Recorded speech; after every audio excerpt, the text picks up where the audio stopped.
Assalamualaikum warahmatullahi wabarakatuh. Saya ingin menjelaskan tentang sejarah pengendalian di bidang pendidikan dan juga kebudayaan. Pengendalian di bidang pendidikan. Pemerintah Jepang mulai membatasi kegiatan pendidikan jumlah sekolah, juga dikurangi secara drastis.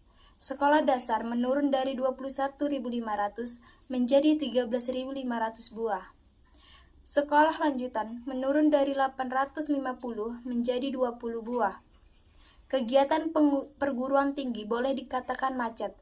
Jumlah murid sekolah dasar menurun 30% dan jumlah siswa sekolah lanjutan merosot sampai 90%. Begitu juga tenaga pengajarnya mengalami penurunan secara signifikan. Mata pelajaran bahasa Indonesia dijadikan mata pembelajaran utama sekaligus sebagai bahasa pengantar. Kemudian, bahasa Jepang menjadi mata pelajaran wajib di sekolah. Para pelajar harus menghormati budaya dan adat istiadat Jepang. Mereka juga harus melakukan kegiatan kerja bakti. Kegiatan kerja bakti ini meliputi pengumpulan bahan-bahan untuk perang, penanaman bahan makanan, penanaman pokok jarak, perbaikan jalan, dan membersihkan asrama.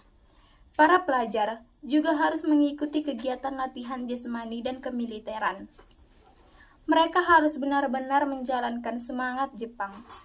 Para pelajar juga harus menyanyikan lagu Kimigayo, menghormati bendera Hinomaru, dan melakukan gerak badan, serta selkeret. Pengendalian di bidang pendidikan dan kebudayaan zaman Jepang seperti ini. Pendidikan pada masa Belanda yang memiliki model pengajaran mempengaruhi atau doktrinasi Barat. Pendidikan Jepang juga memiliki modal pengajaran dengan doktrinasi Asia Raya di bawah pemimpinan Jepang. Model pengajaran dengan bahasa pengantar yaitu bahasa Jepang yang diterapkan pada masa pendudukan Jepang. Selain model pendidikan formal, diadakan juga kursus pendirian badan olahraga, ada pula pendidikan keprajuritan. Sekolah-sekolah pada masa Jepang, yaitu ada HIS di Jagmonenje, HIS, OS Tenwek, HIS Blochrek Denjani Tegara. Sekolah menengah pertama 1 di Perapatan 10, Sekolah menengah pertama 2 di Gambiwelan 2, Sekolah menengah pertama 3 Jalan Reinasta 10, Sekolah Tabib Jakarta dan Sekolah Tinggi Hukum. Dan bagi kaum wanita didirikan Sekolah Kepandaian Putri Wakaba. Pengendalian di bidang kebudayaan.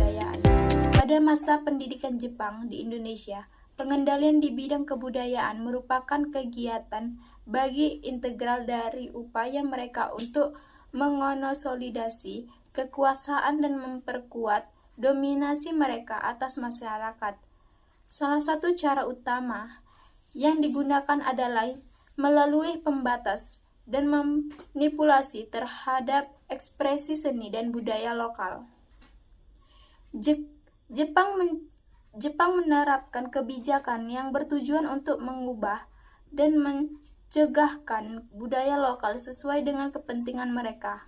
Seniman dan budayawan Indonesia dipaksa untuk menghasilkan karya yang mendukung propaganda Jepang atau mengikuti arah kebudayaan yang diciptakan oleh penguasa Jepang.